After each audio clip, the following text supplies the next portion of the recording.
habibuhu wal mab'uts rahmatan lil alamin. Allahumma salli ala habibina wa syafiina wa maulana Abil Qasim al-Mustafa Muhammad. Allahumma salli ala Muhammad wa ali Muhammad. Allahumma salli ala Muhammad wa ali Muhammad.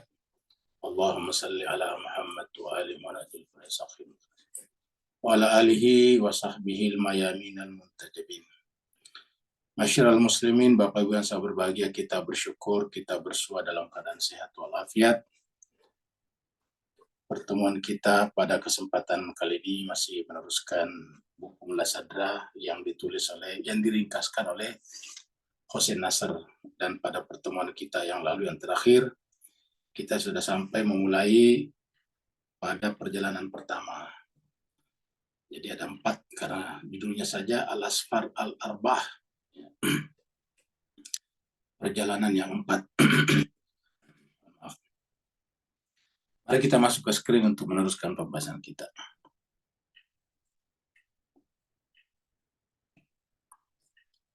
Jadi ini kemarin kita sudah sampai di sini perjalanan pertama. Sebelum kita lanjut, ini ada karya buku asli ya. Jadi sebelum diketik atau ditulis, ini tulisan asli Mullasadra. Ini adalah dibentuk dalam PDF, ada 2 ya, PDF-nya Al-Asfar 1, 2. Nah, di sini kita lihat ini adalah tulisan tangannya Mullasadra ya, dari sini nih ya. Inilah kita lihat Al-Asfar Al-Arba'ah ya. Ini adalah yang pertama, Juz'ul Awal ya. Nah, ini adalah tulisan tangan Mullasadra ya. Ini diambil dari Universitas Kashmir ini ya. Ini adalah tulisan tangan ya. Yang kayak ginilah. Ya. Ini adalah aslinya buku sebelum dicetak ya.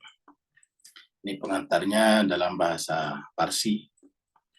Nanti di bawah di sini kita lihat sudah masuk bahasa Arab, dan di sini ya. Pada selesai ini dia. Mulai dari sini. Safar awal itu bacanya nih ya. Perjalanan pertama. Nah, di sini sudah menggunakan ya, bahasa Arab. Nah, jadi jemaah sekalian serbagini hanya sekedar memperlihatkan tulisan aslinya ya. Nah, jadi kita teruskan lagi. Jadi orang menulis dulu tulisan tangan dan bisa berjilid-jilid seperti itu, dapat kita bayangkan ya. Mereka bersungguh-sungguh. Sementara listrik waktu itu belum ada ya. Apa pulpen atau pen juga belum secanggih, sebagus sekarang. Nah, sekarang kita mulai dari perjalanan pertama. Ini terakhir sampai di sini kita nih. Jadi kita review kembali dari perjalanan pertama sebelum kita masuk pada perjalanan yang kedua di sini ya. Perjalanan kedua. Jadi kita mulai dari sini dulu. Perjalanan pertama adalah dari ciptaan khalq menuju kepada sang kebenaran atau pencipta. Jadi biasa kita sebutkan safar minal khalq ilal haq ya. Jadi minal khalq ilal haq ya, dari ciptaan, dari makhluk menuju kepada hak. Jadi kita sekarang berada dalam kemakhlukan. Alam ini adalah makhluk, tubuh kita adalah makhluk juga. Bahkan kita sebelum sampai kepada dia ya adalah makhluk. Jadi kita perjalanan dari khalq menuju kepada hak. Seperti dalam kata-kata kita ini dari Allah dan harus kembali lagi kepada Allah. Wa ilaihi rajiun. Jadi perjalanan pertama adalah dari ciptaan, dari khalq menuju kepada hak atau pencipta, atau khaliq, melalui penyingkapan. Perjalanan itu adalah melalui penyingkapan hijab-hijab kegelapan dan hijab-hijab cahaya. Kita sudah terangkan bahwa kita punya hijab hati ada 2 macam, kegelapan dan cahaya. Yang terbentang antara pesuluk, salik, dan realitas rohani atau spiritualnya. Yakni hijab yang selalu terdapat di dalam dirinya sendiri. Jadi kita ulangi, hijab itu terdapat di dalam diri kita sendiri. Makanya di dalam berkali-kali kita sampaikan di dalam kelas-kelas kita, entah tadabbur, entah irfan, bahwa kalau kita beragama itu untuk diri kita sendiri, bukan untuk menilai orang lain. Beragama itu adalah untuk memperbaiki diri kita sendiri. Karena perumpamaan sederhananya kalau kita beragama itu adalah sama dengan menyalakan lilin hati kita. Kalau kita bermasalah kan menunjukkan bahwa hati kita mengalami kegelapan dan tidak bisa menjadi terang hanya dengan mencari-cari kesalahan pada orang lain. Kalau kita ingin menghilangkan kegelapan pada diri kita, caranya adalah menyalakan sumbu ya, daripada diri kita. Menyalakan sumbu daripada lilin. Begitu sumbu lilin dinyalakan, maka semuanya akan menjadi terang. Nah, begitulah. Jadi, hijab-hijab ini pada diri kita sendiri.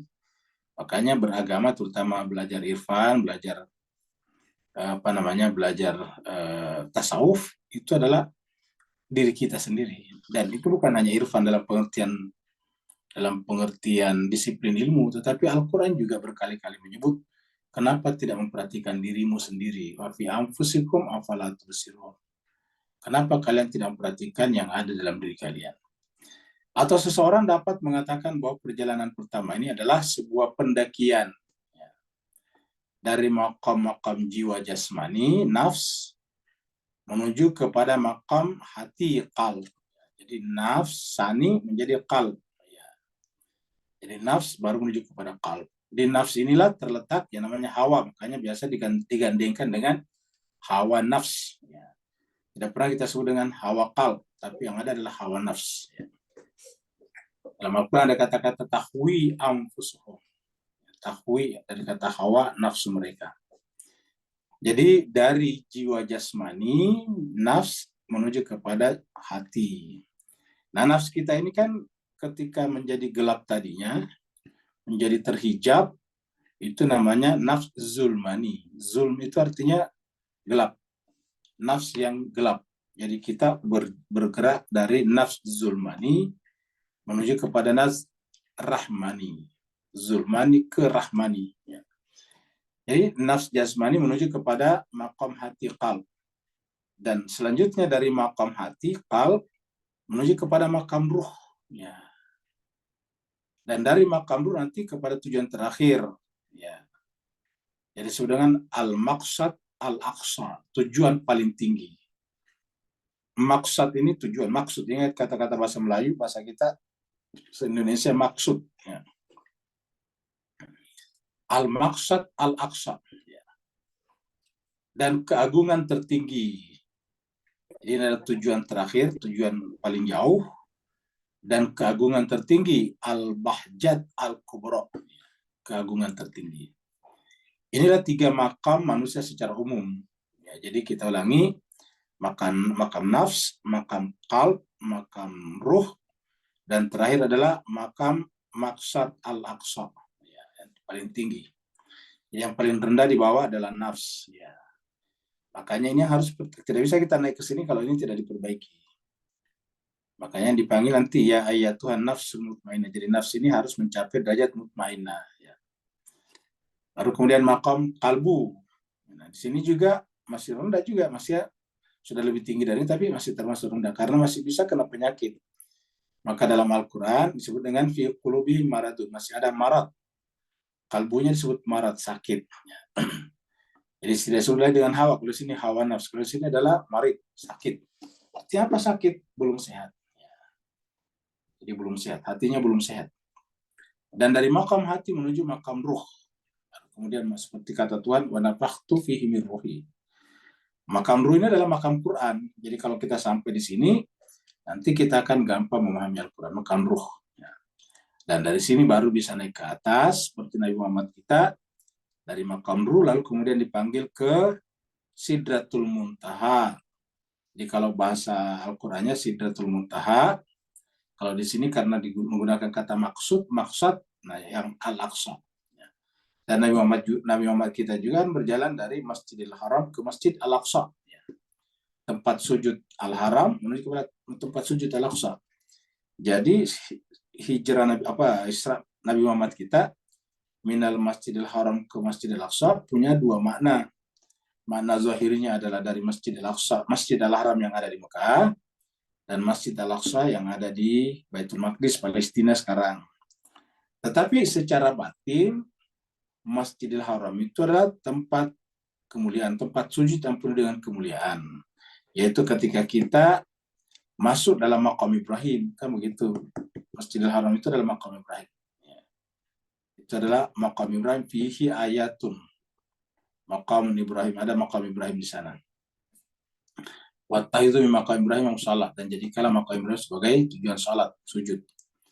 Nah, jadi dari situ lalu kemudian pergi ke Masjid Al-Aqsa, tempat sujud yang paling jauh, itu puncak perjalanan. Nah, itu dari sisi ini. Nah, inilah 3 makam suci manusia secara umum. Dan ketika dikatakan bahwa terdapat ribuan hijab, terdapat ribuan hijab, di pembahasan kita di Hirfan, Imam Khomeini mengatakan ada 70.000 hijab, termasuk hijab cahaya, hijab rohani. Dan ketika dikatakan bahwa terdapat ribuan hijab antara hamba dan Tuhannya, maka hal ini merujuk pada hijab-hijab yang terdapat di dalam ketiga makam tersebut, yaitu makam nafs, makam qalb, makam ruh. Nah, 3. Kalau sudah sampai di sini ya nggak ada hijab lagi, karena sudah sampai kepada al-maqsad al-aqsa atau al-bahjat al-kubra. Jadi tidak ada lagi jarak di sana. Jadi yang 3 itu yang masih punya penyakit. Nah, jadi kita teruskan. Jadi kalau dikatakan bahwa terdapat ribuan hijab antara hamba dan Tuhannya, maka hal ini merujuk kepada hijab-hijab yang terdapat di dalam ketiga makam tersebut. Jika pesuluk mencapai tujuan, jadi jika pesuluk artinya menempuh perjalanan ke Al-Maqsad Al-Aqsa, atau menuju kepada Allah, kalau bahasa awamnya menuju kepada Allah. Jika pesuluk telah mencapai tujuan tersebut, hijab-hijab yang disebutkan tadi akan tersingkap. Ya, bahasa Inggrisnya are lifted. Kalau bahasa bahasa Arabnya ya mukasyafah. Ya. Mukasyafah. Ya. Tersingkap. Dia merenungkan keindahan ilahi, lalu lebur, ingat. Ini kata-katanya. Dia merenungkan keindahan ilahi, lalu melebur bersamanya. Ya, bersamanya. Nah, ketika kita lebur bersamanya, apakah masih ada 2 unsur di sana? Kalau masih ada 2, ya tidak lebur namanya. Kalau batu gulanya masih kelihatan di dalam teh, berarti belum lebur. Yang disebut lebur itu ketika batu gula atau gula batu atau gula pasir, karena seperti pasir, sudah tidak ada. Ketika gula pasirnya sudah tidak ada, berarti sudah melebur menjadi satu, yaitu teh. Jadi sudah menyatu di sana antara gula, air, dan teh. Kita tidak bisa membedakan lagi kalau kita katakan air. Enggak, karena berwarna coklat. Kamu gitu, warna merah, coklat. Apa warna merah? Ya, merah teh. Sedangkan kalau kita katakan ini adalah gula yang nggak kelihatan wujud gulanya, artinya tidak kelihatan lagi batu gulanya. Kalau kita akan katakan teh, yang namanya teh itu kan daun, sedangkan ini kan adalah cairan. Jadi ada 3 unsur di sana telah melebur menjadi satu, yaitu air, teh, dan gula. Nah, itu namanya lebur. Nah, jadi kesimpulannya kalau hamba telah lebur ke dalam penciptanya, ya tentu yang hilang adalah hamba, tidak mungkin pencipta yang hilang, kan begitu sekalian. Karena yang kekal abadi itu kan yang pencipta. Kita ini diciptakan. Jadi kita ulangi, kalau makhluk atau kita manusia lebur ke dalam kebakaan Tuhan, keabadian Tuhan, yang hilang adalah kita, bukan yang abadi yang hilang. Ya. Kalau satu dilemparkan ke dalam kolam tak terhingga, namanya kolam tak terbatas, maka otomatis satunya menjadi 0, tidak ada hilang. Jadi 1 per tak terbatas itu sama dengan 0. Nah, jadi begitulah juga lah kita ini makhluk sama dengan 1. Bilangan n, bilang kita apapun namanya, kita sebut saya bilangan n, makhluk dibagi atau dilemparkan ke dalam kolam keabadian, yang bertahan adalah keabadian, yang relatif yang nisbi akan hilang. Karena alasan ini, maqam peleburan sering disebut berada dalam zat al-fana fi zat. Nah, fana ke dalam zat, bukan zat yang fana dalam hal, nggak mungkin masuk akal. Yang ada kita manusia yang fana itu bisa diartikan relatif, bisa diartikan nisbi. Jadi yang fana ini, yang nisbi ini lah yang hilang ke dalam yang mutlak, yang abadi. Dan di sanalah terdapat rahasia. Jadi ketika kita masuk di sana melebur, ya kita ketemu ternyata rahasia yang kita cari ada di sana. Ya, yang selama ini akhfa tersembunyi.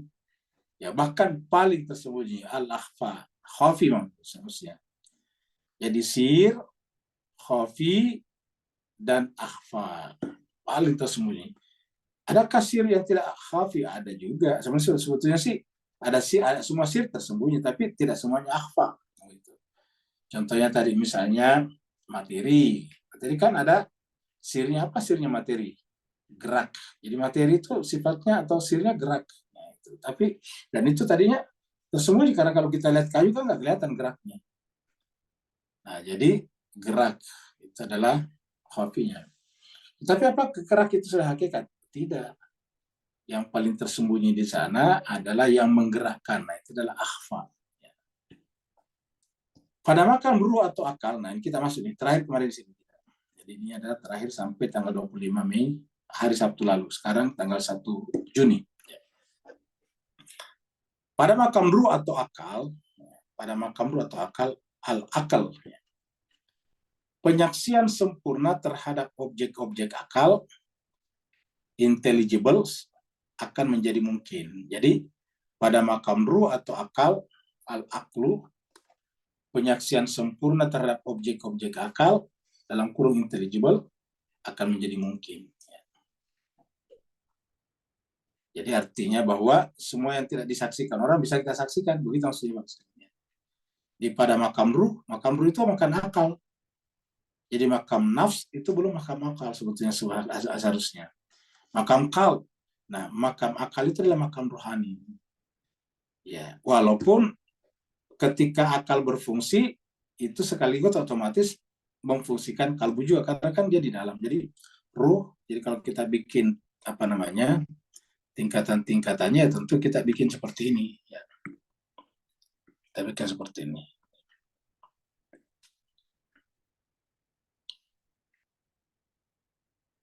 Nah, ini kita hilangkan dulu.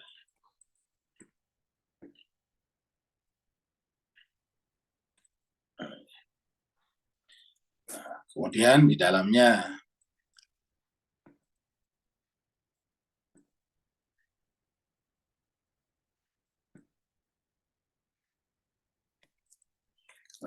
ada lagi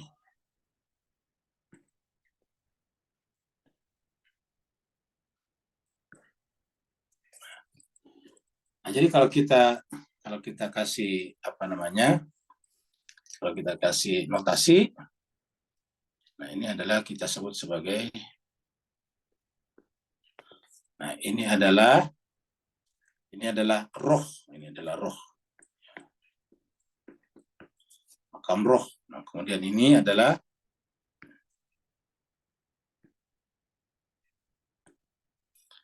qalb. Ya. Kemudian yang ke ini nafs. Ya. Nah, jadi di luar ini adalah nafs, yang di tengah ini adalah kalbu, ini adalah roh paling di dalam, dan di sini akal sebetulnya fungsinya. Ya. Jadi kalau begitu akal dari mana ya? Dari Tuhan ketika Tuhan mengatakan wa nafakhtu bihi min ruhi. Ya, jadi seperti ini. Nah, jadi kurang lebih beginilah kalau kita bikinkan gambarnya ini. Jadi kita ulangi lagi, pada makam ruh atau akal, penyaksian sempurna terhadap objek-objek akal ini, ya. Penyaksian sempurna terhadap objek-objek akal intelligible akan menjadi mungkin. Ya. Di dalam makam ini terdapat 7 makam lagi. Nah, makam apa? Makam akal. Jadi makam akal atau makam rohani di sini masih ada lagi 7 lagi di dalamnya. Ya, lapisan-lapisannya. Jadi kalau kita berdasarkan ini, ya. Jadi ada Jadi makam ruh atau akal menyaksikan sempurna pada objek-objek akal. Jadi objek akal maksudnya, bukan akal. Ya. Di dalam makam ini terdapat 7 makam lagi. Ya. Jadi sebetulnya nafs, qalb, akal, ruh. Nah, nanti ada sir, ada khafi, ada akhfa. Jadi sebetulnya totalnya masih ada lagi di dalamnya. Jadi di dalam daripada roh ini, yaitu muncullah tadi ini bukan nafs tadi, qalb, akal, ruh, kemudian sir, ya, khafi, dan akhfa. Jadi kalau berdasarkan ini ada 7 tingkatan di sini. Jadi yang ruh ini dibagi 2 lagi, ada akal bagian depannya. Jadi kita ruh dan akal ini berada di antara ruh dan kalbu, udah benar. Jadi akal ini berada di antara ruh dan kalbu. Maka kalau dalam Al-Quran terkadang disebut akal itu adalah fungsi daripada kalbu, ya lahum qulubun yaqiluna biha, ya udah benar. Bahwa mereka punya kalbu, yang di dalam kalbu itu ada sesuatu yang bisa berfungsi, ada softwarenya kalbu, yaitu akal. Jadi bisa kita katakan softwarenya nafs adalah kalbu, softwarenya kalbu adalah akal, softwarenya akal adalah ruh. Softwarenya ruh adalah sir, softwarenya ruh adalah khafi, softwarenya khafi adalah akhfa. Kalau seandainya kita bikin istilah software ya, lebih dalam lagi. Jadi ini adalah apa? Softwarenya seluruh software, ya gitu. Ibaratnya kalau kita punya software, seperti contoh misalnya operational system OS itu kan software ya. OS-nya seperti Android itu kan software. Ya. Ataukah iOS misalnya, itu adalah software.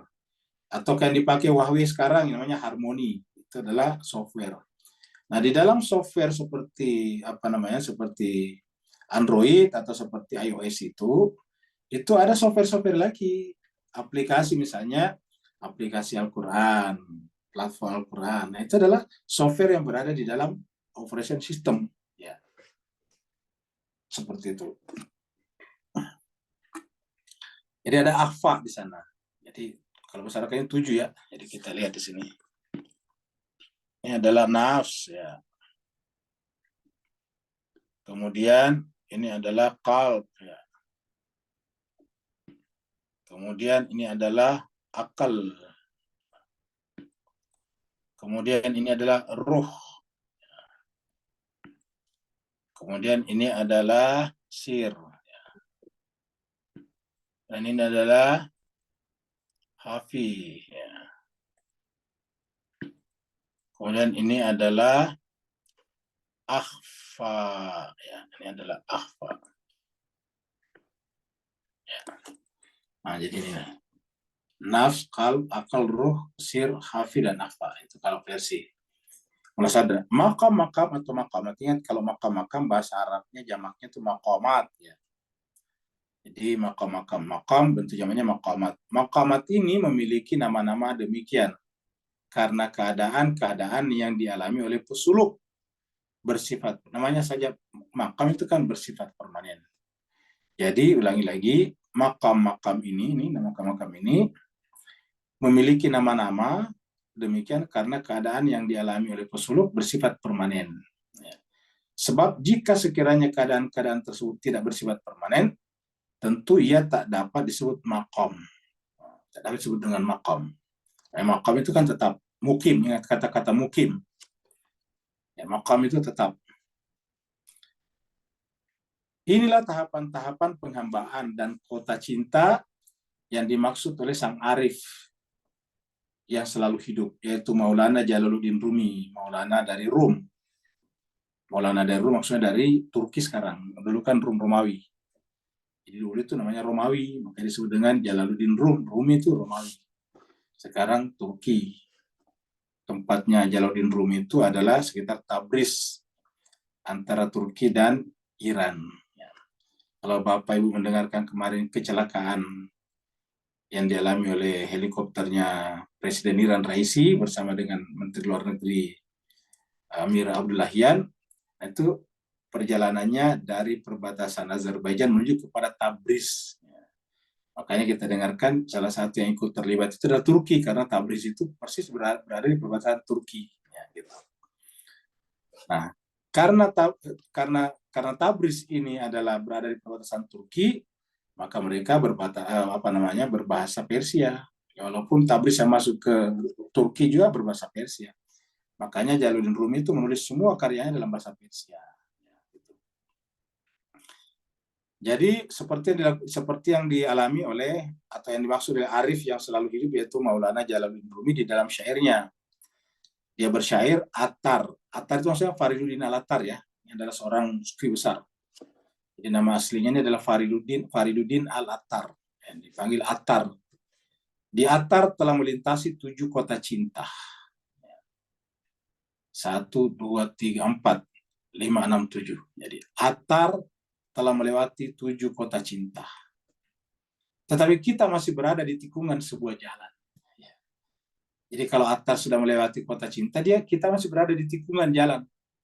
Ya, perpindahan dari nafs ke kalbu saja tidak kunjung datang. Kenapa? Karena kita hanya berhenti di tikungan, di transisi. Ya. Jadi, tetapi kita masih berada di tikungan sebuah jalan. Ini adalah bahasa Parsinya. Jika pesuluk telah melebur di dalam Tuhan, jika pesuluk telah melebur di dalam Tuhan, seperti tadi yang kita bicarakan di sini tadi, ya, al-fana fi zat, ya. Jadi jika pesuluk telah melebur di dalam Tuhan, maka perjalanan pertama sudah berakhir. Jadi apabila pesuluk telah melebur di dalam Tuhan, maka perjalanan pertama sudah berakhir. Ketika jika pesuluk telah melebur di dalam Tuhan, maka perjalanan pertama sudah berakhir dan wujudnya menjadi wujud yang hakiki. Kesimpulannya di sini. Ini adalah perjalanan pertama ya, baru dari 1. Minal khalq ilal haqq. Ya. Minal khalq ilal haqq. Supaya tidak kacau, pendengarannya bisa dikatakan minal khalq ilal khaliq. Minal khalq ilal khaliq. Dari haq, makhluk, atau minal makhluk ilal khaliq. Ya. Kalau Munasadar menggunakan minal khalq ilal haq. Dari makhluk menuju kepada kebenaran. Nah, kalau dilewati semua terminal ini atau ke makam ini ada 7, nah barulah sampai kepada tujuan daripada perjalanan pertama, yaitu ilal haqq. Ya. Terjadilah tadi di sini peleburan al-fana fizzat. Ya. Nah, jadi sudah selesai sampai di sini Pak ya. Jadi kita ulangi lagi, jika pesuluk telah melebur di dalam Tuhan, maksudnya egonya sudah tidak ada, yang ada hanya Allah, maka perjalanan pertama sudah berakhir. Dan wujudnya menjadi wujud yang hakiki. Harus kita jujur mengakui bahwa kita untuk sampai ke sini saja masih jauh sekali. Untuk sampai di sini Pak Buya. Ya, sampai. Bahkan banyak di antara kita, mungkin termasuk Al-Fakir ini, belum mulai perjalanan itu. Kita belum mulai perjalanan itu. Kita baru melihat ya jalanan itu dari jauh. Kita sendiri belum masuk di jalan itu. Ya. Kita mengetahui jalan itu dari ilmu dengan membaca buku seperti ini. Selanjutnya, setelah melewati perjalanan pertama, ya. Jadi setelah melewati perjalanan pertama, pesuluk mulai memasuki perjalanan kedua. Nah, jadi ini adalah baru masuki perjalanan kedua. Ya. Jadi setelah kita melewati perjalanan pertama, ya tentu baru bisa masuk ke perjalanan kedua. Perjalanan kedua ini.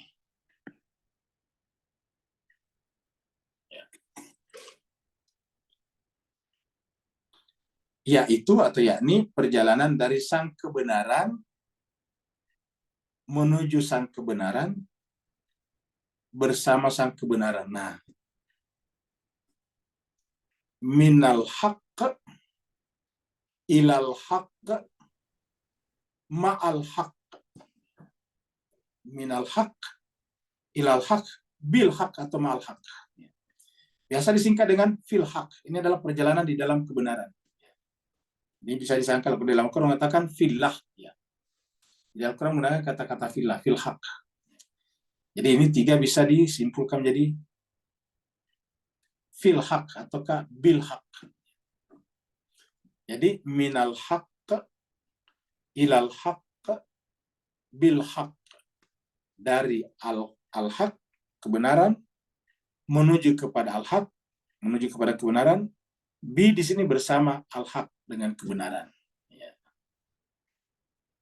Nah, jadi ini adalah perjalanan kedua.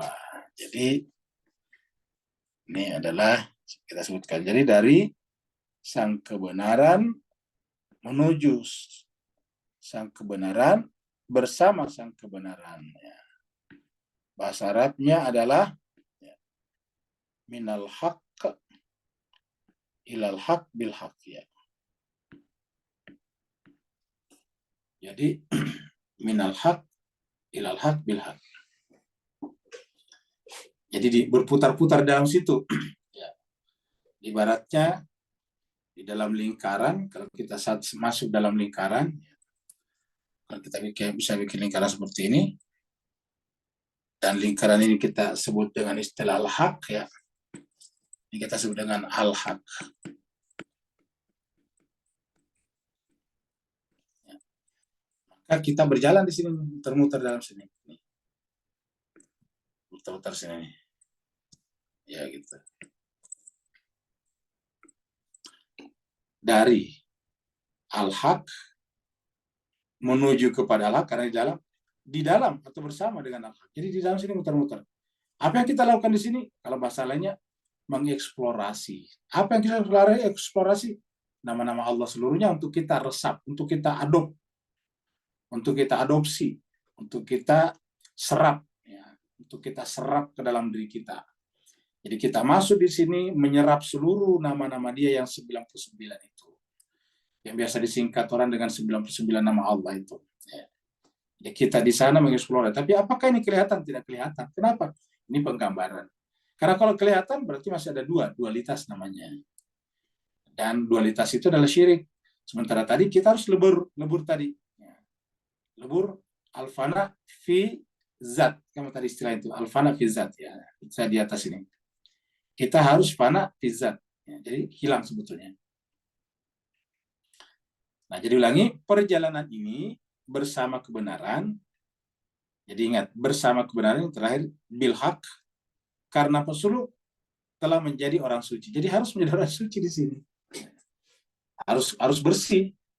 Ya, perjalanan ini bersama kebenaran karena pesuluk telah menjadi orang suci. Orang suci ini disebutkan dalam Al-Quran dengan kata-kata wali. Wali, ya, wali itu artinya telah berwilayah sepenuhnya kepada Tuhan. Jadi wali. Dan wujudnya telah menjadi wujud yang hakiki. Kalau kita sekarang kan belum wujud hakiki, karena yang kita rasa adalah kemakhlukan kita. Belum merasakan bahwa kemakhlukan itu aslinya tidak ada. Pesuluk memulai perjalanan ini dari maqam zat menuju makam kesempurnaan. Jadi kalau pesuluknya memasuki perjalanan kedua, memulai perjalanannya dari makam zat menuju kepada makam kesempurnaan. Ya. Jadi makam zat menuju kepada makam kesempurnaan.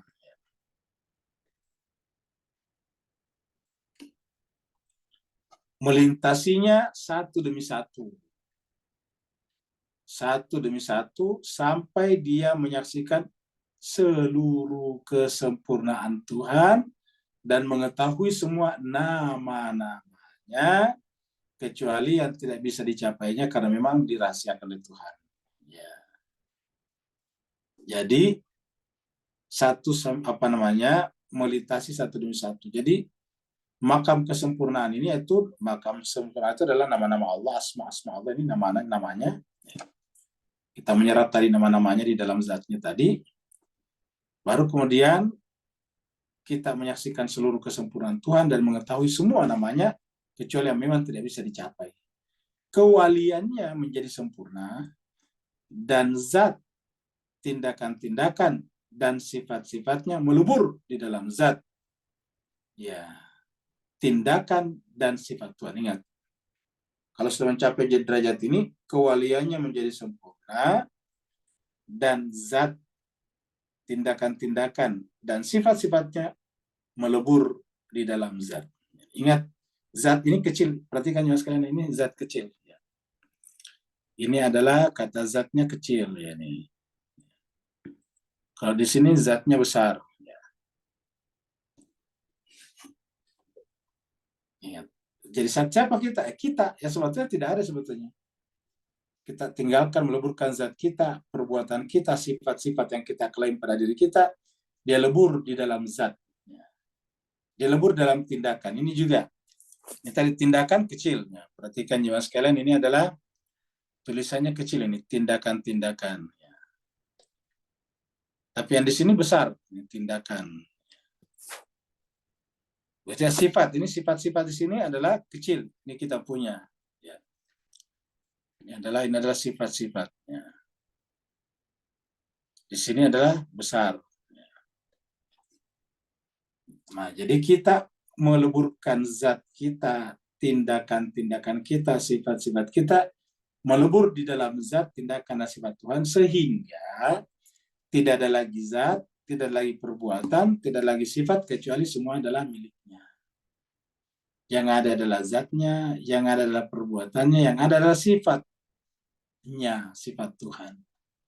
Inilah yang digambarkan berkaitan dengan surat Anbiya. Coba kita lihat surat Anbiya ayat 73. Jadi kita lihat dulu sini. Ini adalah surat 21.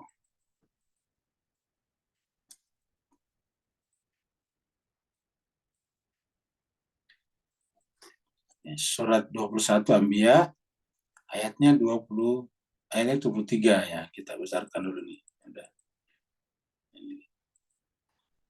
21:73 nih. Wa ja'alnahum, dan kami jadikan mereka a'immatan, imam-imam. Apa tugasnya? Yahduna, membimbing manusia, menunjuki manusia di jalan yang benar, bi amrina, atas perintah kami. Wa auhayna, dan kami wahyukan kepadanya, auhayna ilaihim fi'lal khairat, semua perbuatan baik. Jadi tidak ada lagi. Jadi fi'lanya juga fi'lal khairat, dari mana? Dari wahyu Tuhan. Amr Tuhan. Wa iqamis salat, mendirikan salat. Nah, ketika kita lihat dia mendirikan salat, yang menyembah dan disembah menjadi satu. Al-abid wal ma'bud menjadi satu. Karena kalau kita artikan salat sebagai menyembah. Wa ita'iz zakah, menunaikan zakat. Artinya telah mensucikan dirinya, tidak ada lagi yang ada. Wa kanu, dan mereka itu lana, kepada kami abid. Artinya apa? Itulah sebetulnya tujuan dan hakikat penghambaan. Jadi kalau kita belum sampai ke situ, berarti kita masih jauh dari cita-cita penghambaan. Dan Tuhan mengatakan kita diciptakan dalam rangka seperti ini. Wa ma khalaqtul jinna wal insa illa liya'budun. Tidaklah aku ciptakan jin dan manusia kecuali dalam rangka untuk beribadah. Beribadah artinya apa? Melebur tadi. Sehingga kemudian perbuatan-perbuatannya ini, perbuatan-perbuatannya, ibadahnya, semuanya adalah dari Allah. Semuanya adalah dari kami, kata Tuhan. Auhayna. Semuanya kami wahyukan. Atas perintah kami, atas wahyu kami, sehingga semuanya adalah perbuatan yang baik. Jadi inilah yang disebut dengan imam. Jadi imam itu adalah manusia suci dalam pengertian yang sebenarnya. Dia mendengar melalui pendengaran Tuhan. Itu kan ada hadis qudsi itu. Dia mendengar melalui pendengaran Tuhan, ini pernah kita angkat di pembahasan irfan. Dia mendengar melalui pendengaran Tuhan, melihat melalui penglihatan Tuhan, berjalan dengan kakinya Tuhan atau bantuan Tuhan, bahkan beraktivitas, kata memukul di sini beraktivitas, menggunakan tangan dengan tangan Tuhan, melempar dengan lemparan Tuhan. Kan Al-Quran dikatakan, maramaita isramaita, bukan kami yang melempar, tapi kamu yang melempar. Jadi sebetulnya kalau Al-Quran itu melempar, jadi kalau Nabi melempar, ya hakikatnya Tuhanlah yang melempar. Ya, jadi kenapa? Karena sampai pada tingkat mendengar dengan pendengaran Tuhan, melihat dengan penglihatan Tuhan, beraktivitas dengan daya dan kekuatan Tuhan, melempar dengan lemparan Tuhan. Inilah puncak dari kata-kata la haula wala quwata illa billahil aliyul azim. Illa billahil aliyil azim. Jadi itulah apa namanya. Ya sebenarnya kalau kita kan baru sampai bisa membaca. Kita baru bisa membaca dengan mulut kita, yaitu la haula wala quwata illa billahil aliyil azim. Belum sampai pada hakikat seperti yang dibicarakan dalam ayat ini, dalam paragraf ini. Nah, Nabi Muhammad semuanya ma ramaita illa ramaita, wa ma ramaita illa ramaita. Ya. Adalah ya setiap lemparan kamu hakikatnya adalah lemparan Tuhan. Sir adalah kemeleburan zatnya. Khafi yang lebih tersembunyi adalah kemeleburan sifat-sifat dan tindakan-tindakannya. Dan akhfa yang paling tersembunyi adalah lenyapnya dua kemeleburan yang pertama. Jadi hilang. Ya. Jadi coba kita lihat jemaah sekalian, ini bahasanya bagus ya. Sir adalah kemeleburan zatnya. Zat kita sudah tidak ada, yang ada zat Tuhan. Kemudian yang kedua, khafi adalah kemeleburan sifat-sifat dan tindakan-tindakannya. Jadi lebih dalam daripada sir. Kemudian akhfa. Kemudian akhfa. Yang paling tersembunyi. Ya. Jadi ini adalah lebih tersembunyi, ini paling tersembunyi. Ya. Kalau ini adalah better, kalau better ya. Ini adalah best, kira-kira kita lah kalau komparasinya bahasa Inggris. Ya. Ini adalah more, ini adalah most. Ya. Jadi akhfa yang paling tersembunyi. Ya. Yaitu adalah lenyapnya dua kemeleburan yang pertama. Jadi sudah hilang yang pertama, kita sudah tidak ada lagi di sini, tidak ada lagi di sini, yang ada hanya dia saja seorang. Ya. Jadi ulangi lagi, sir adalah kemeleburan zatnya. Ingat zatnya di sini kita ini Pak Buya, ini kecil ini, tulisan kecil ini, ingat. Ini sama tadi di sini nih zat ini. Zat di sini jadi kita bisa tandain di sini ya. Kita bisa pakai ini. Zat di sini sama dengan zat di sini ya. Zat di sini sama dengan zat di sini. Zat. Nah, karena zat kita melebur. Yang kedua adalah sifat-sifat dan tindakan-tindakan kita hilang. Ini sifat di sini kecil. Kata-kata sifat di sini adalah kecil. Sifat-sifat, tindakan-tindakan ini yang kecil. Yang ada hanya sifat-sifat dan tindakannya dia. Kemudian yang akhfa adalah lenyapnya dua yang pertama. Ya, zat dan sifat sudah tidak ada. Yang ada hanya dia. Ini yang kita sebut dengan kata Hamid. Ya. Jadi ada Hamid, ada Ahmad, ada Muhammad. Ya. Jadi ini adalah yang paling dalam. Yang disebut dengan di sini dengan akhfa, yang paling tersembunyi. Adalah lenyapnya dua kemeleburan yang pertama. Atau dapat biasanya. Atau dapat juga dikatakan bahwa sir adalah kemeleburan di dalam zat. Bisa dikatakan sir adalah kemeleburan di dalam zat yang merupakan akhir perjalanan pertama. Begitu perjalanan pertama selesai, maka bermula awal perjalanan kedua. Khafi adalah kemeleburan di dalam ketuhanan. Al-uluhiyah. Dan akhfa adalah kemeleburan dari dua kemeleburan pertama. Dan disinilah akhir dari lingkaran kewalian. Dairat al-wilayah, dairatul wilayah. Dairah al-wilayah, itu dipercepat dairatul wilayah. Dairah itu daur, lingkaran. Lingkaran wilayah. Ya. Jadi dairatul wilayah. Terjadinya lingkaran wilayah di sini. Ya.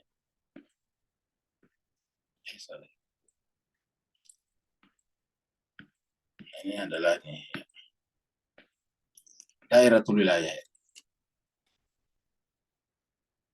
Dan akhir perjalanan kedua. Kemeleburannya kemudian berakhir dan perjalanan ketiga pun dimulai. Jadi ketika perjalanan kedua selesai, otomatis bermula perjalanan ketiga. Nah, sekarang kita masuk pada perjalanan ketiga. Jadi kan tadi ini perjalanan kedua, Bapak sekalian. Ya, sekarang kita masuk perjalanan ketiga ya. Masuk pada perjalanan ketiga.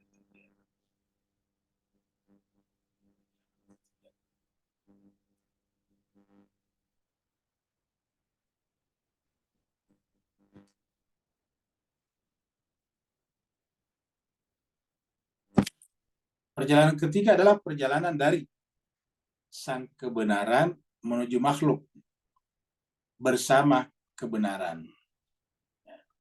Jadi bersama dari kebenaran menuju kepada makhluk, maksudnya kembali kan seperti Nabi turun dari Sidratul Muntaha kembali ke bumi menuju kepada makhluk, tapi ingat sudah bersama karena sudah melebur tadi bersama dengan kebenaran. Jadi ingat karena sudah melebur ya tidak bisa berpisah, maka kemanapun dia pergi ya bersama. Ma'al haq atau kabil haq. Ya. Jadi bahasa Arabnya minal haqqi ilal khalqi bil haqqi. Ya, minal haqq ilal khalq bil haqq. Ya. Dari al-haq kembali kepada khalq, dunia makhluk, kembali kepada bumi untuk menjalankan tugas-tugas kekhalifahan bil haq bersama dengan sang kebenaran. Jadi tak terpisahkan lagi. Ya, inilah perjalanan ketiga ya. Perjalanan dari sang kebenaran menuju makhluk bersama sang kebenaran. Bahasa Arabnya adalah ya, minal haqqi ilal haqqi ilal khalqi mal haqq. Jadi perjalanan ketiga. Jadi tadi satu dari awal dari makhluk kemudian al-haq, kemudian di dalam al-haq, kemudian dari al-haq turun ke makhluk, tapi bersama dengan al-haq karena sudah melebur tadi. Ya. Itu perjalanan ketiga. Nah, dalam perjalanan ketiga ini pesuluk melakukan perjalanan dalam tahap ia melalui tahapan tindakan-tindakan. Jadi pesuluk melakukan perjalanan dalam tahap ini melalui tahapan tindakan-tindakan. Jadi tahapan tindakan-tindakan. Kemeleburannya berakhir di sini dan dia mencapai ketenangan hati yang sempurna. Dia hidup melalui keabadian baqa'nya Tuhan. Dia melakukan perjalanan melalui alam jabarut, alam malakut, alam nasut, serta melihat alam-alam tersebut dalam esensi dan keadaannya masing-masing, hakikatnya, maksudnya seperti apa adanya. Ya. Jadi ini adalah, ingat, Jabarut kan di atas. Kalau di susun itu, di bawah ini adalah nasut, di atas malakut, di atas Jabarut. Tuhan lahut, kan begitu. Nah sekarang dia balik kan. Jadi kalau perjalanan pertama itu dari nasut, malakut, Jabarut, lahut tadi. Nah, sekarang balik. Dari lahut, Jabarut, malakut, nasut. Nah, nasut ini manusia, masuk ke alam manusia. Dalam perjalanannya dari lahut, Jabarut, malakut, dan nasut, serta melihat alam-alam tersebut dalam esensi, dalam keadaannya sesungguhnya, bukan seperti yang diceritakan, bukan seperti yang kita dengarkan dari ceramah. Jadi sesuai dengan esensi dan keadaannya masing-masing. Karena menyaksikan adalah hatinya. Dia merasakan cita rasa kenabian. Dia merasakan cita rasa kenabian. Dia bukan nabi, tapi merasakan cita rasa kenabian. Dan mendapatkan pengetahuan ilmu-ilmu ilahi. Dan mendapatkan pengetahuan ilmu-ilmu ilahi dari zat. Sifat-sifat dan tindakan-tindakan Tuhan. Jadi ingat, mendapatkan pengetahuan ilmu-ilmu ilahi. Ya, ini perjalanan yang ketiga. Jadi mendapatkan pengetahuan ilmu-ilmu ilahi dari zat, sifat, dan tindakan-tindakan Tuhan. Ya. Inilah sebetulnya wahyu. Mendapatkan pengetahuan dari mana? Dari Tuhan. Jadi pengetahuannya bukan dari hasil, bukan husuli, tetapi dari pemberian huduri. Hadir begitu saja. Jadi mendapatkan pengetahuannya dari ilmu-ilmu Tuhan, dari zatnya, sifat-sifatnya, dan tindakan-tindakan Tuhan. Sehingga ketika dia hadir di bumi, dia hadir, ingat, bersama tadi, zatnya, sifat-sifatnya, ini besar semua, zatnya Tuhan, sifat-sifatnya Tuhan, tindakan-tindakannya Tuhan. Ya. Jadi kalau kita menyerang dia, ya hakikatnya menyerang Tuhan, kan begitu. Seperti pembahasan kita di tadabur semalam, mendustakan Nabi, hakikatnya mendustakan Tuhan. Kan begitu tadi malam pembahasan kita tuh. Mendustakan Nabi, hakikatnya mendustakan Tuhan. Ya, bukan kamu yang mereka dustakan Muhammad, akan tetapi yang mereka lakukan adalah biayatillah yajhadun. Terhadap ayat Allah mereka menolak. Nah, karena menolak Tuhan, menolak Nabi, hakikatnya menolak Tuhan. Jadi inilah makanya dianjurkan sebetulnya supaya para ulama dan asati seperti ini menyampaikan Al-Quran. Supaya dirinya adalah representasi Al-Quran. Menentangnya sampai menentang Tuhan. Kenapa? Karena Al-Quran itu adalah dari Tuhan. Bedanya adalah kita hanya menyampaikan tidak seperti Nabi, dirinya memang adalah hakikat Al-Quran. Ya, kalau Nabi itu bukan mubalik, kalau mubalik kita sebetulnya. Ya.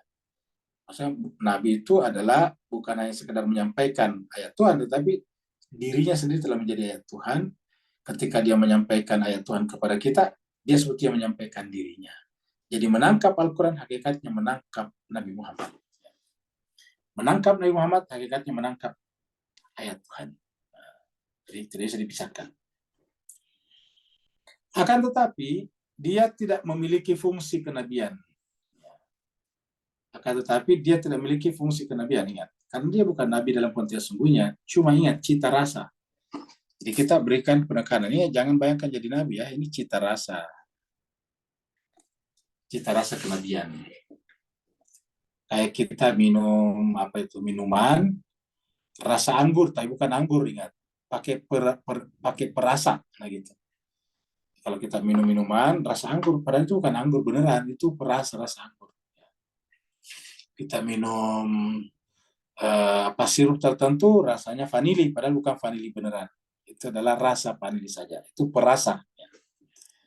Nah, jadi begitulah juga. Kalau yang namanya perasa vanili kan bukan vanili beneran. Nah, rasa nabi bukan nabi beneran. Jadi dia merasakan cita rasa kenabian dan mendapatkan pengetahuan ilmu-ilmu ilahi dari zat, sifat-sifat, dan tindakan-tindakan Tuhan. Ilmunya akhirnya bukan lagi hasil, tapi sudah memberi. Makanya Nabi kan tidak pernah belajar.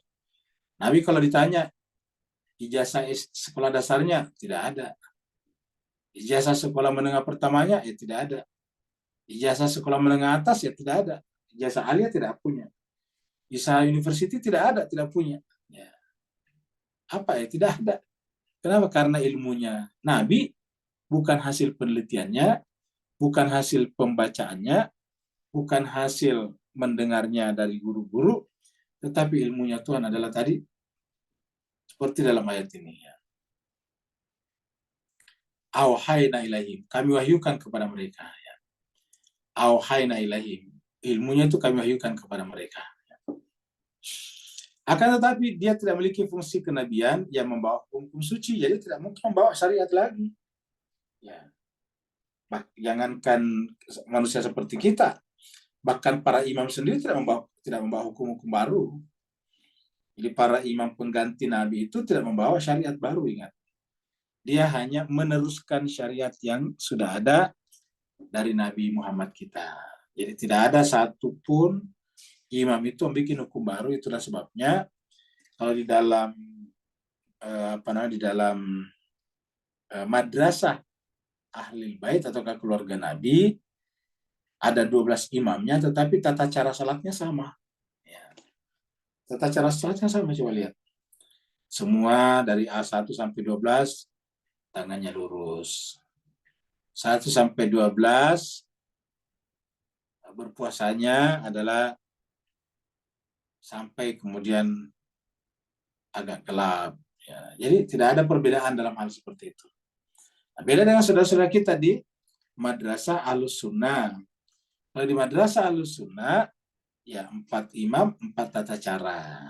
Imam Syafi'i, Imam Malik, Imam Hambali, Imam Ahmad, Imam Hambali, Imam Hanafi. itu berbeda-beda. Ya, meletakkan tangan di atas dada saja sudah berbeda-beda. Ya. Kalau dalam madrasah al-bait itu tidak mungkin berbeda-beda. Kenapa? Karena sumbernya sama, yaitu tadi auhayna ilaihim. Tetapi bukan berarti kita artikan itu sebagai syariat. Diwahyukan kepadanya tentang syariat itu, syariat yang sama dari Muhammad kita. Sehingga dia memahami syariat itu sebagaimana Nabi memahaminya. Dia mengamalkan syariat itu sebagaimana Nabi mengamalkannya. Itu auhayna ilaihim fi'lal khairat wa iqamis salawati zakat. Kita ulangi lagi. Akan tetapi dia tidak memiliki fungsi kenabian yang membawa hukum-hukum suci, yaitu syariat. Dia hanya membawa kabar tentang Tuhan. Sifat-sifat dan tindakannya dalam dirinya maksudnya. Jadi perbuatan para imam, para wali suci ini, terutama para imam 12 ini adalah merupakan kutub, kiblatnya semua perkataan dan perbuatan kita. Kalau kita menasihati mereka, keliru kita. Jadi kalau ada menasihati orang suci, ya tidak mengerti makna orang suci. Misalnya ada menasihati Imam Hussein ketika akan pergi ke Mekah. Setelah di Mekah, Imam Hussein pergi lagi ke Kufah. Ada menasihati lagi. Nah, orang menasihati ini tentu tidak mengerti tentang hakikat kenabian dan kewalian seperti dalam pembahasan kita. Bahwa mereka itu perbuatan dan tindakannya adalah berdasarkan wahyu. Berdasarkan wahyu. Begitu tidak berdasarkan wahyu, ya akan terjadi pelencengan.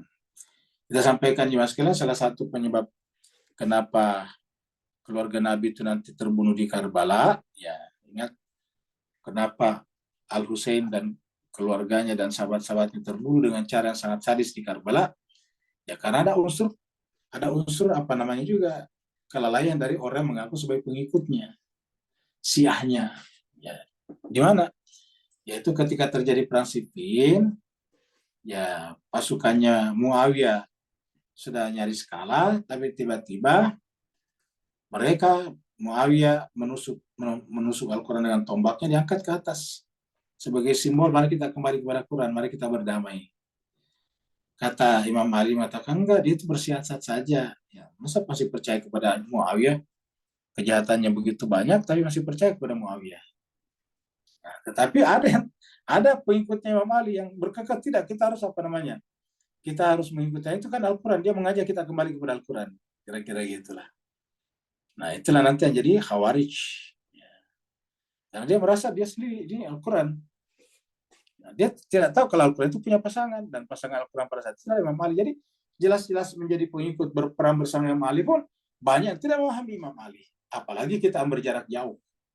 Jadi jangan kita tiba-tiba merasa bangga saya sudah menjadi pecinta keluarga Nabi. Pecinta belum tentu memahami ajaran keluarga Nabi. Ingat.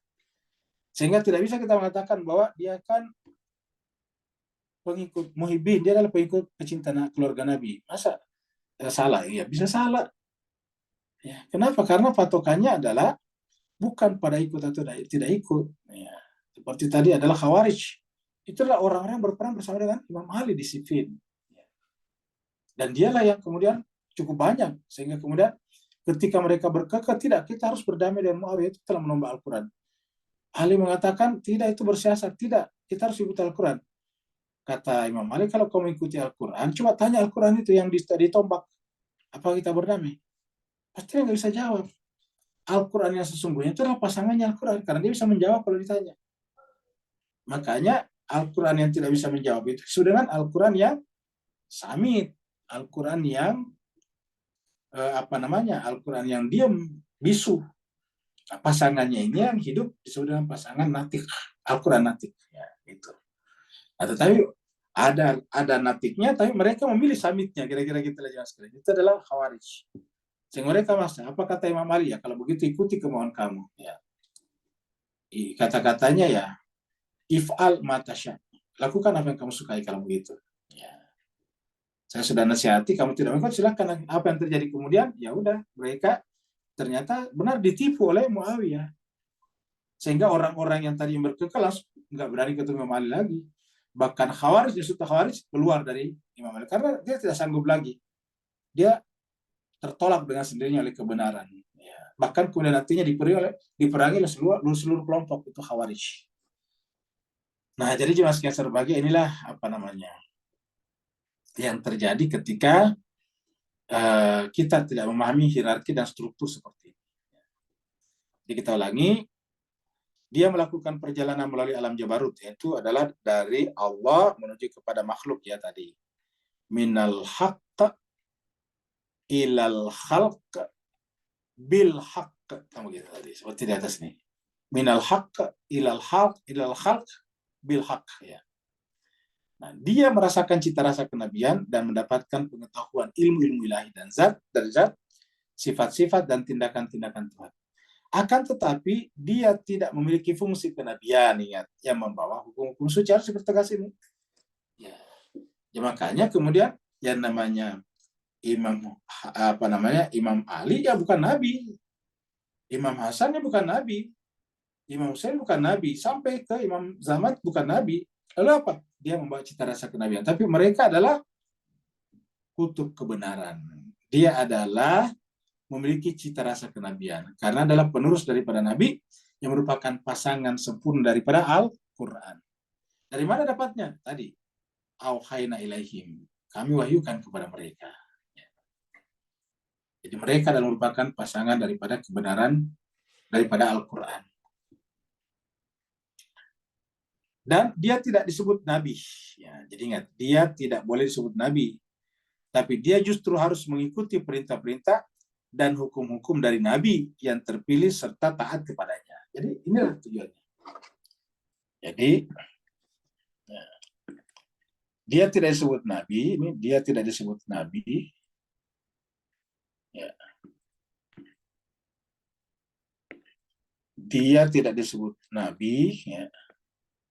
Tetapi dia justru harus mengikuti perintah-perintah dan hukum-hukum dari nabi yang terpilih serta taat kepada sang nabi tersebut. Ya. Jadi tidak mungkin ada imam yang melakukan perbuatan yang tidak dilakukan nabi, nggak ada semuanya. Kalau kita melihat ada perbuatan imam tidak dilakukan nabi atau tidak ada dalam Al-Quran, itu karena hadisnya. Kita ambil hadisnya. Kalau hadis itu bisa benar, bisa salah. Dan kalau hadis itu menunjukkan bahwa ada imam yang berbuat beda dengan Nabi, itu pasti hadisnya salah. Karena seperti kata Imam Sadiq, kalau ada orang yang meriwayatkan apapun dari kami, mengatasnamakan kami, tetapi tidak sejalan dengan Al-Quran, itu pasti bukan dari kami. Jadi kalau ada orang yang meriwayatkan sesuatu yang mereka akui sebagai dari kami, ya, tetapi bertentangan dengan Al-Quran, itu pasti bukan dari kami. Itu kata Imam Sadiq. Di sini perjalanan ketiga berakhir, ya, dan perjalanan keempat pun dimulai. Jadi ketika perjalanan ketiga berakhir, perjalanan keempat dimulai. Perjalanan keempat, perjalanan yang keempat, ya.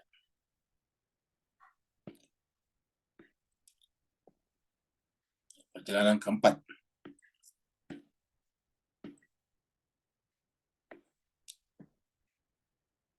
Ya, perjalanan keempat. Perjalanan keempat adalah perjalanan dari makhluk menuju makhluk bersama sang kebenaran. Nah, ini sudah di dalam makhluk ini kan. Jadi perjalanan dari makhluk menuju makhluk bersama dengan sang kebenaran. Bahasa Arabnya minal khalq ilal khalq bil haq. Nah, gitu. Ya, ini adalah perjalanan dari makhluk menuju kepada makhluk bersama dengan sang kebenaran. Bahasa Arabnya minal khalq ilal khalq bil haq, ya. Jadi kalau kita gambarkan di sini cuma sekalian ya, kira-kira gini. Sini ada sesuatu di sini. Kemudian di sini juga ada, ya. Kalau yang di atas ini kita sebut dengan, ya, yang di atas ini kita sebut sebagai al-haq, ya. Nah, sini adalah al-khalq, ya. Di bawah sini adalah al-khalq, ini ingat khalq, ya. Ini hak, ini khalq. Ya.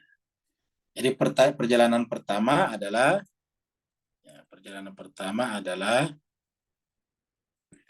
dari sini ke sini. Ya. Ini adalah perjalanan pertama. Kita sebut nomor 1. Perjalanan yang kedua adalah di sini. Di sini tadi berputar-putar dalam sini. Ya. Ini perjalanan kedua tadi. Ya. Di dalam hak bersama di dalam hak dari al-haq menuju kepada al-haq bersama dengan al-haq. Nah, jadi semuanya hak di sini ketiga. Ya, ini adalah perjalanan ketiga. Ini kita sudah dengan perjalanan ketiga ya. Kemudian setelah itu dari sini turun ke bawah lagi. Nah, dari sini turun ke bawah ya. Ya. Ini adalah perjalanan ketiga. Ini 2 tadi ya, ini 2. Salah, ini 2. Ini 2. Baru ini yang ketiga, ini 3. Ya.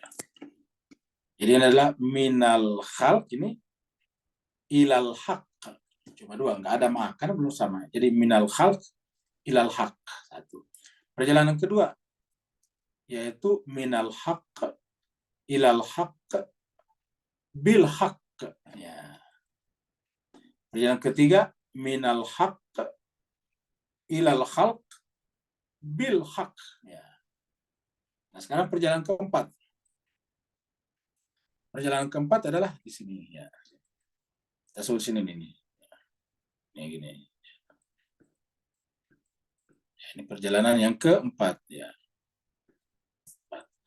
Yang keempat adalah minal khalq ilal khalq bil haq. Nah, jadi mirip dengan ini. Kalau di sini tadi minal haq ilal haq bil haq, jadi semuanya hak. Kalau di sini minal khalq ilal khalq ma'al haq. Jadi ini yang keempat.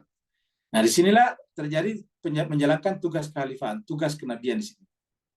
Ya, di sini adalah menegak apa tujuannya? Menegakkan keadilan. Mengajak manusia untuk beribadah ke Tuhannya itu menempuh jalan ini dan juga supaya mereka semuanya beribadah. Liya'buduni kata Tuhan. Jadi ini yang terjadi dan menegakkan keadilan. Innallaha ya'muru bil adli wal ihsan. Nah, jadilah kurang lebih 4 perjalanan. Jadi ini tadi kita lihat simpulkan ya. Perjalanan pertama tadi ini kita lihat di atas ya.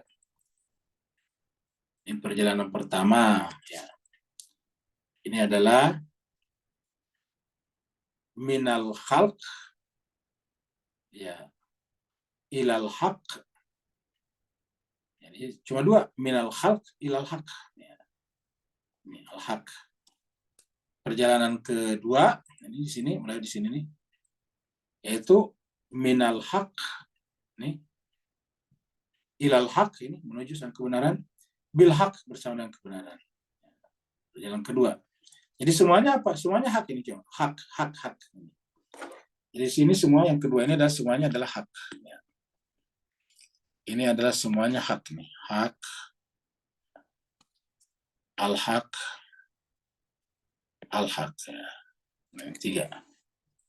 Nah, sama tadi di sini nih. Ya. Ini semua di dalam hak. Ya. Di sini adalah ini minal haq ilal haq bil haq. Nah, setelah dari 2 turun ke ketiga yaitu turun kan, berarti minal haq. Tujuannya ke makhluk, ilal khalq, tapi sudah bersama dengan al haq. Jadi minal haq ilal khalq bil haq. Nah, yang keempat sudah di sini. Jadi berjalan dari tempat ke tempat. Minal masjidil haram ilal masjidil aqsa, yaitu minal khalq ilal khalq tapi bil haq.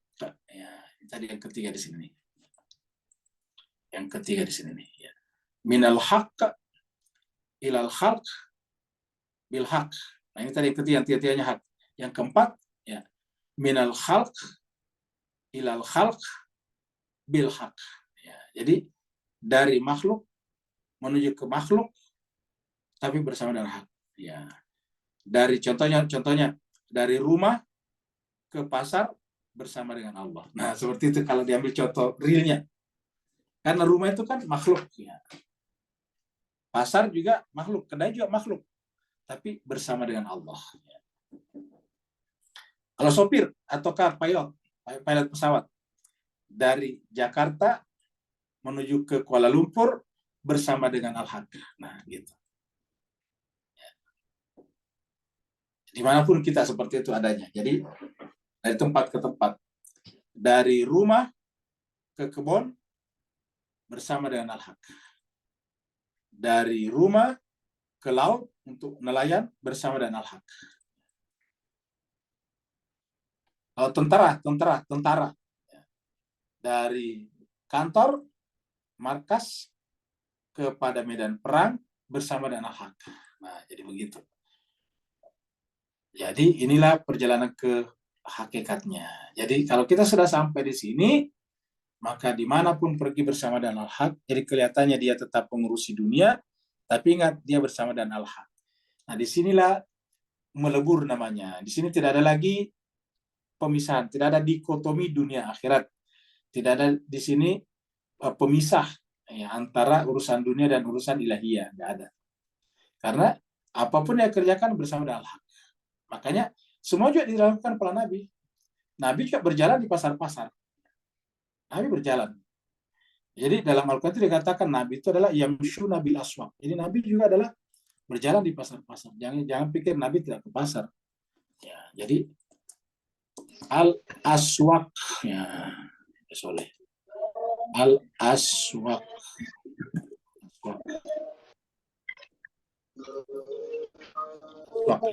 And lihat. Yamshuna, ini dua kali nih. Al-Furqan ayat 7 dan Al-Furqan ayat 20. Nah, kita lihat sini. Al-Furqan. Al-Furqan itu 25 ya. Ayat 7. Ya, ini. Mereka heran. Mereka orang-orang yang tidak percaya kepada Nabi heran. Kalau mereka berkata, Mali hadal, kok Rasul seperti ini sih? Ya kulut ta'am, makan makanan, wayam syuna fil aswaq, berjalan di jalan di apa namanya di berjalan di pasar-pasar. Nah, jadi Nabi Rasul-Rasul juga ada makan makanan seperti kita, berjalan di pasar-pasar juga. Ya amshi fil aswaq. Ya. Muncul lagi dia 21 begitu lagi. Ya. Wa qala alladzi la yarjuna liqa'ana. Berkata orang-orang yang tidak pernah berharap untuk berjumpa dengan kami, dia katakan laula unzila alaina al-malaikatu aw nara rabbana. Ya kalau memang ini benar, kenapa kami tidak diberi kesempatan? Kenapa tidak diutus kepada kami malaikat? Dan kenapa kami tidak bisa melihat Tuhan kami? Ya. Apa kata Tuhan? Mereka itu dalam menyombongkan diri. Nah, tadi ayatnya berapa? 20 ternyata ya. 20 sini. Wa ma arsalna qablaka, dan tiadalah kami mengutus sebelum kamu Muhammad minal mursalin, dari rasul-rasul, illa kecuali innahum, sesungguhnya mereka. Jadi tiadalah kan berarti begitu. Tiadalah kami mengutus rasul-rasul sebelum kamu, berarti sifatnya sama. Tiadalah kami mengutus sebelum kamu rasul-rasul, kecuali bahwa rasul-rasul itu layak kulunatam, benar-benar memakan makanan seperti kita, wayamshuna fil aswaq, dan mereka berjalan di muka bumi. Coba. Di pasar-pasar. Ini pasar-pasar. Jadi artinya apa? Ketika dia makan, kan berarti dia memasak, mengubah beras dari beras menjadi nasi bersama dengan al-haq. Ya. Jadi dari beras menjadi nasi bersama dengan al-haq. Nah, seperti itu. Jadi selalu bersama al-haq. Dari ruang tamu masuk ke ruang makan bersama dengan al-haq. Ya, jadi layak kuluna tam, dan wayamshuna fil aswaq, berjalan di jalan pasar-pasar. Dari rumahnya berjalan ke pasar bersama dengan kebenaran. Nanti dari pasar berjalan lagi ke rumahnya bersama dengan kebenaran. Ya. Jadi seperti itulah jemaah sekalian. Jadi dengan demikian kita tidak bisa lagi membedakan dunia akhiratnya karena sudah menyatu, tak terpisahkannya. Saya kira jemaah sekalian berbahagia, ini adalah pembahasan kita. Nanti berikutnya kita lanjutkan lagi. Jadi Intinya adalah 4 perjalanan, kita sudah review sedikit, masih panjang ke bawah.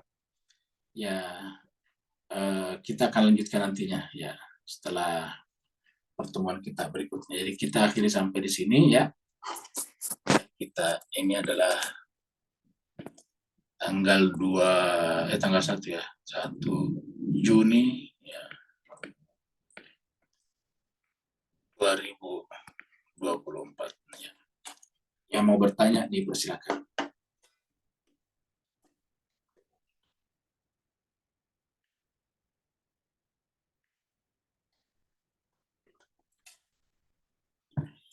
Kalau tidak ada, berarti kita akhiri sampai di sini. Insya Allah kita jumpa sebentar lagi ya, sebentar malam jam 7.30 untuk belajar Irfan, dan Irfan dengan filsafat kita ini itu sejalannya, senafas. Terima kasih banyak. Wassalamualaikum warahmatullahi wabarakatuh. Waalaikumsalam warahmatullahi wabarakatuh.